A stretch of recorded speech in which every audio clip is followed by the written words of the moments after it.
1.5 বছর থেকে 2 বছর।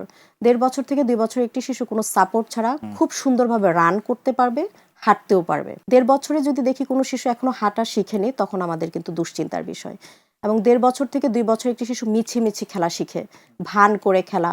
পুতুলটা হয়তো মেয়ে পুতুলটাকে মা বানালো, ছেলে পুতুলটাকে বাবা বানালো, সে মিছিমিছি খেলছে, চা বানিয়ে খাওয়াচ্ছে এবং 2 শব্দ জোড়া লাগিয়ে বাক্য বলছে, ছবির বই পয়েন্ট করতে পারছে। এখানে কিন্তু মোটর এবং তার স্পিচ এবং তার বুদ্ধিমত্তার লেভেল চলে আসলো। তারপরে যদি 3 বছর আসে, তখন কিন্তু বাচ্চার ফাইন মোটর দেখা গেল একটা সার্কেল আঁকতে পারে, খুব সুন্দর না হলেও পেন্সিলটা ধরে একটু সার্কেল আঁকলো। 3 বছরের শিশু বলবে স্টোরি শুনতে চায়, গল্প শোনাও, বা নিজে মিছে মিছে মানে মিথ্যা কথা না, মিছে মিছে বানিয়ে একটু একটু করে কথা বলতে পারে।